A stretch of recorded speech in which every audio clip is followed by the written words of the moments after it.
And you want to know what's going on with your kidneys. Do you have any kind of stenosis going on?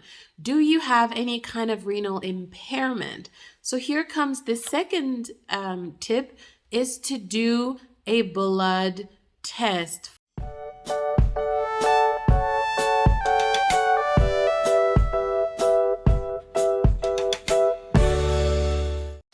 Hi guys, welcome back to Farmers. In this video, we are talking about enalapril. I get a lot of questions asking me to dissect common drugs, and that's exactly what I'm going to do. I started with the metformin one and diabetes. If you haven't seen those videos, stop this one, go watch, and then come back. But for today, we are talking about enalapril. Now, if you have been prescribed enalapril, you know that this is for hypertension, okay? And in some cases, it's also for heart failure. Now, enalapril is a really great drug, but there are a few tricky bits that I think a lot of prescribers don't bother explaining to their patients. So your pharmacotherapy expert is here to give you guys the lowdown and the precautionary notes so that you are so much more aware. Now, remember, if you do need an in-depth consultation and review, do message us at Farmers. We do MTM reviews and pharmacotherapy optimization because we know how delicate and intricate medicines in combinations can be. There's a lot of negligence, unfortunately, nowadays in the medical field. And by the time you realize it's often way too late, you're in hospital or dead. So it's really important to pay attention to the finer details, especially at the onset of a diagnosis. So if you've just been diagnosed with hypertension, here are top 3 things that you need to do before you start any kind of treatment. First of all, get a confirmation from a secondary healthcare provider. A lot of prescribers nowadays are way too quick to prescribe stuff and initiate chronic medicines without proper initiation and diagnosing.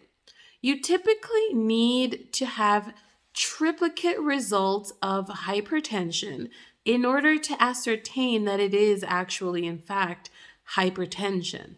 I've seen instances where somebody walked in once and was immediately diagnosed and started on therapy. Now, I do understand that there are different thresholds. If it's severe, like you come with a 190 over, 100 and whatever, fine, that's severe. But in instances where it's mild or borderline, you're on 120, 130, 140, and they still want to immediately initiate you, that's being a little bit lacking caution. So you want to ensure that you get 3 triplicate results. So you test today, come back next week, test again, come back the other day, test again, and that these testings are accurate. You want to do it in a sitting down place, not when you're walking and talking and huffing and puffing. You want to make sure that it's in the morning as early as possible, same time every day, and things like that. So for more of those details, contact us. We will help you. But yeah, so first thing is to ascertain that it is in fact hypertension. Second thing is to ascertain the type of hypertension, because yes, there are several types. And with all the drug classes out there, some are more indicated than others. You want to make sure that you know what's going on inside. Is it hypertension linked to your lifestyle? Is it stress related? Is it frank? Is it CNS? Is it arterial? Is it whatever,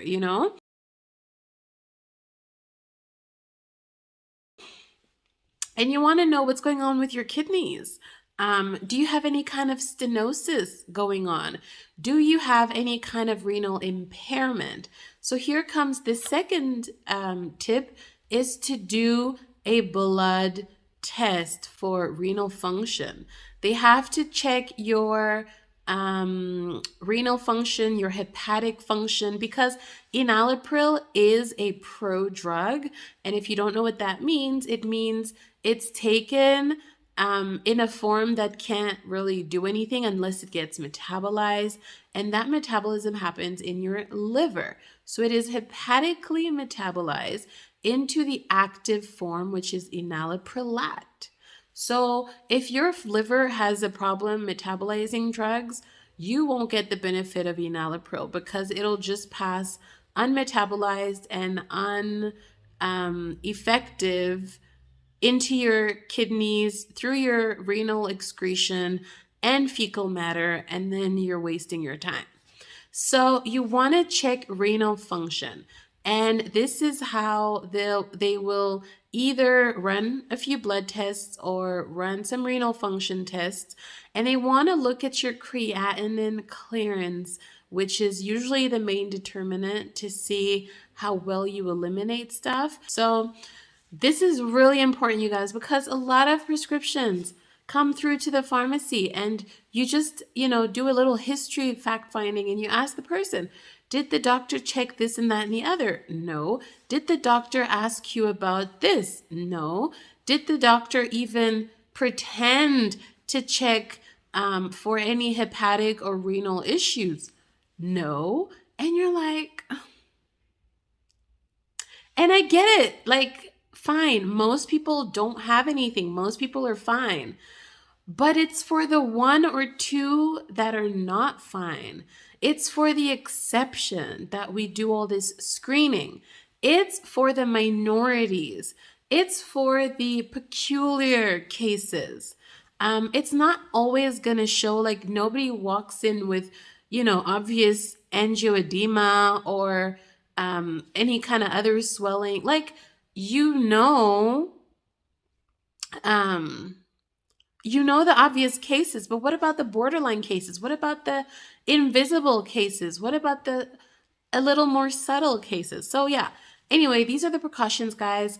Check for them, ask your prescriber for them, and then be safe, okay? So once you now start the enalapril, right? Say you've checked everything, you're fine, and now you start it. There are initiating things that you also need to look out for because enalapril has two major side effects to be wary of, and these are angioedema that happen in, rare cases, but it still happens. And this is what you will look like: puffy in the face, puffy on the hands, puffy on the feet. You'd look like you had a black eye or a bee stung you. A lot of swelling and stuff around the eyes, the mouth, the lips, and even sometimes like the forehead, like you'll get a rash. So that's very important to note. If you do develop that at the beginning or even any time during your treatment, stop, okay? Stop and go see your doctor immediately. The second thing that may develop, especially in the beginning, is a cough.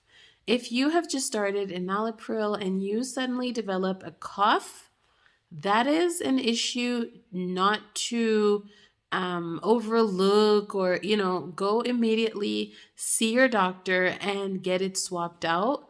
And you might just need to be swapped out to another hypertension medicine, okay?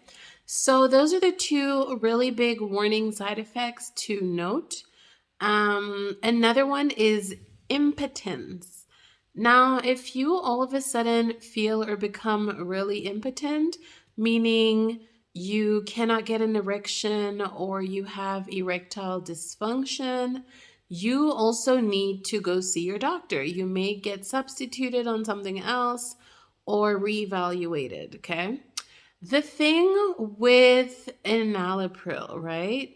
It is an ACE inhibitor. That means it's an angiotensin converting enzyme inhibitor.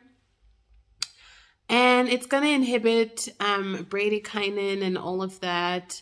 but there are a lot of other types. So don't despair. If this one is not working for you, there are others. They might put you on an angiotensin receptor blocker or some of the others. Now, the thing I want to note as well here is that the dosage needs to be titrated for many patients that are initiated on, okay? You can start at 10. Some people will go to 20 milligrams a day, but it's important to note that you need to take this medicine first thing in the morning when you wake up. And it's also really important to note that you need to keep to the same time every day so that it performs 24-hour in your body and it becomes clockwork. Okay, don't take it at 10 today and then take it at like 3 tomorrow and then take it at 6 the next day. No, put an alarm. First thing when you wake up, you don't really need to eat with this unless you have like stomach ulcers or other stomach issues where you need something to coat the stomach. Have a piece of fruit and be done. It doesn't need, when we say eat with your food, it's also not like a buffet type of, it's not like plates full of food. We just mean, and that serves two different purposes. I'll speak on that in my other video. Food is not necessarily for absorption. It's sometimes as protective. So, yeah. Same time every day, every morning. And if you do skip a dose, note how long ago it should have been and see if you can either take it immediately or like if it's still morning time or if you have to wait till the next day and then let it kick in again. Don't take double doses or double up if you all of a sudden remember and it's midnight and the next dose is at like 6. Just wait until 6. Don't offset the whole thing. Okay? So that's my 5 cents on enalapril, you guys. I hope this video helps somebody. If you are on enalapril or any other medication, especially if you're taking 3 or more chronic medicines per day, like through your whole regimen,